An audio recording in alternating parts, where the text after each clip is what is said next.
की बोलू छी का हाल बा। हाँ तो दोस्तों आज हिट टू, अरे बाबा रे गलती हो गया। HIT2 द सेकंड केस खुलेगा, ध्यान से सुनिएगा। आपके लिए एक सरप्राइज और HIT3 से जुड़ी एक खबर भी मिलेगी। तो चलिए जल्दी से वीडियो को स्टार्ट करते हैं। और हाँ, आपको सब्सक्राइब द चैनल और लाइक द वीडियो बोल के पकाऊंगा नहीं, सीधा पॉइंट पे आता हूँ। इनसे मिलिए, ये है केडी, मतलब कि कृष्ण देव। नाम की तरह कोई केस को सुलझाने में टाइम नहीं लगता। एक केस को तो on the spot he solve कर लिया और कातिल को पकड़ना भी नहीं पड़ा। कातिल खुद चल के इनके पास आया और मीडिया में एक डायलॉग भी मार देते हैं कि ये कातिलों के पास दिमाग विमाग नाम का कोई चीज ही नहीं होता। बस क्या वीडियो, अब एक साइको की हट गई। इतना ब्रूटली मर्डर करता है भाई, सारे बॉडी पार्ट्स को अलग अलग कर देता है। 2 लड़कियों का मर्डर करके उनके बॉडी पार्ट्स को अपने पास सजा कर रखा था और साथ में एक और तीसरा मर्डर किया। तीनों लड़कियों के लाश को मिलाकर एक नया लाश बना दिया, जिसमें सर किसी और का, हाथ किसी और का और पैर किसी और का। वैसे गाइज एक बात बताना तो मैं भूल ही गया, केडी के लव लाइफ के बारे में। मिलिए इनसे, ये है आर्या।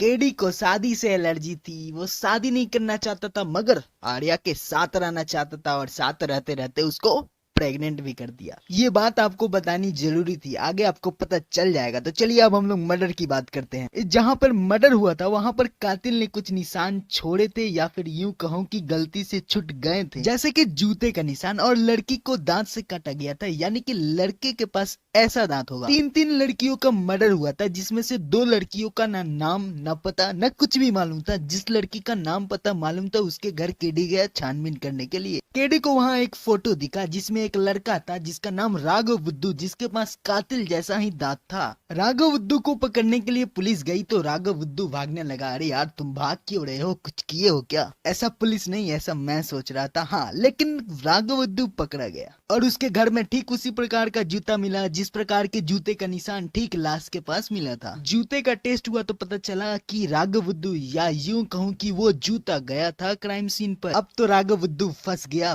पकड़ा गया कातिल। लेकिन राघव बुद्धू बोल रहा था कि मैं उस दिन यहाँ पे था ही नहीं, मैं तो काकीनार गया था कुछ पर्सनल काम से। लेकिन इस बात को साबित करने के लिए उसके पास कुछ सबूत नहीं थे। तो अब ये बात साफ हो गई है कि 3 लड़कियों का मर्डर राघव बुद्धू ने ही किया है। और इसी के साथ हमारे केडी भैया ने इस केस को भी सॉल्व कर दिया है बिना समय गवाए। अब उनकी खोज उन दोनों लाशों के बारे में पता लगाने का है। लेकिन तभी किसी ने केडी को मैसेज किया एक वीडियो, जिससे यह साबित हो जाता है कि राघव बुद्धू ने किसी का भी मर्डर नहीं किया है। केडी राघव बुद्धू से बात करने के लिए जाता है, लेकिन तब तक बहुत ज्यादा देर हो चुकी थी। पुलिस वाले उसका इनकाउंटर करने के लिए उसे जंगल में ले गए थे। केडी फोन पे फोन लगा रहा है, लेकिन उसका इनकाउंटर नहीं रुक रहा है। लेकिन तभी केडी ने अपना दिमाग लगाया, मीडिया तक ये खबर पहुंचाई और तभी उसका इनकाउंटर रुक गया। लेकिन वो कहावत तो सुना ही होगा कि अगर आम टपकने वाला होता है तो टपक ही जाता है, नहीं सुना क्या? चलो कोई बात नहीं। इससे पहले कि केडी राघव बुद्धू से मिलता, राघव बुद्धू ने पहले ही सुसाइड कर लिया। अब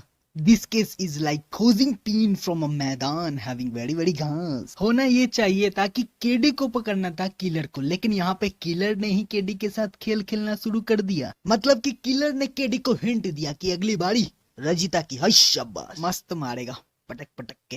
केडी तुरंत गया रजिता के घर, लेकिन वहां पे नो रोमांस नो कांड। रजिता अपने बॉयफ्रेंड के साथ थी। आइए मिलवाते हैं उसके बॉयफ्रेंड से। उसका नाम है कुमार और उड़ाता है अपने बाप का पैसा। केडी रात की सांस लेता है कि रजिता को कुछ नहीं हुआ। उसके घर से बाहर आता है तो उसे एक फोटो मिलता है और इस बार वो फोटो किसी और का नहीं बल्कि उसकी गर्लफ्रेंड आर्या का था। अब केडी पूरा टेंस में, हाई लेवल डर में, and the car is in full speed.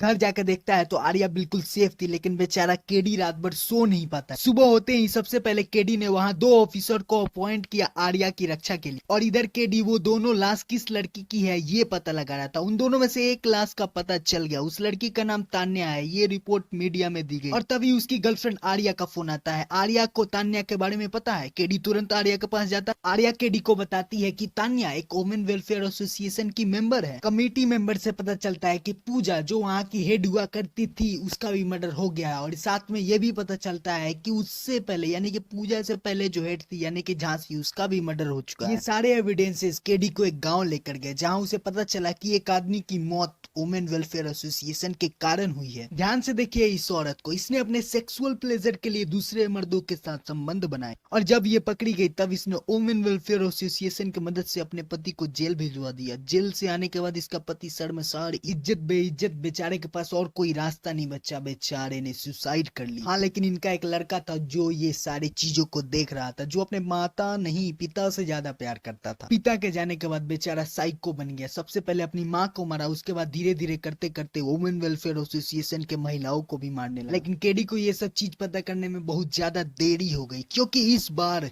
Killer ने आर्या को किडनैप कर लिया। लेकिन इस बार केडी के हाथों भी एक सबूत लगा था। किलर हर साल अपने पिता को श्रद्धांजलि देता था पेपर में एड निकालकर। पिता के फोटो के साथ एक चीज जो सारे पेपर में कॉमन थी, केआरपी डेंटल क्लिनिक, यानी कि किलर एक डॉक्टर है। केडी डॉक्टर के क्लिनिक गया, ध्यान से क्लिनिक को देखा तो किलर के पापा का फोटो वही था और फोटो के ठीक पीछे उसकी माँ का हाथ। और ऐसे ही सभी लड़कियों का कोई ना कोई बॉडी पार्ट उसके क्लिनिक में चुनवाया गया था। अब आती है डॉक्टर साहब की फोटो देखने की बारी, लेकिन फोटो देखते ही केडी पूरा हिल गया। हई साला, ये कैसे हो गया? अच्छा है गिरगिट का बच्चा। अरे बाबा, ये कैसे हो गया? ये तो रजीता का बॉयफ्रेंड कुमार निकला। वैसे दिखता भी साइको की तरह है, लेकिन भाई शकल पे नहीं जाना चाहिए। अभी केडी फोटो ही देख रहा था कि तभी कुमार आता है, चक्कू मार देता है और केडी को बेहोश कर देता है। जब केडी उठता है तो दिखता है कि उसका डेंटल चेकअप होने वाला है। सबसे पहले कुमार केडी के पेट में एक बड़ा सुगा घुसेड़ता है, फिर आर्या को वहां लेकर आता है। उसके बाद लकड़ी काटने वाली मशीन को लाता है केडी को काटने के लिए। लेकिन केडी ने उसे अपने बातों में फंसाकर उससे दरवाजा खुलवा लिया। पता है क्या दरवाजा खुलने से क्या होगा? केडी सीटी मारेगा। सीटी मारने से पता है क्या आएगा? उसका कुत्ता मैक्स आएगा, और मैक्स आएगा तो पता है क्या होगा? कुमार को काटेगा।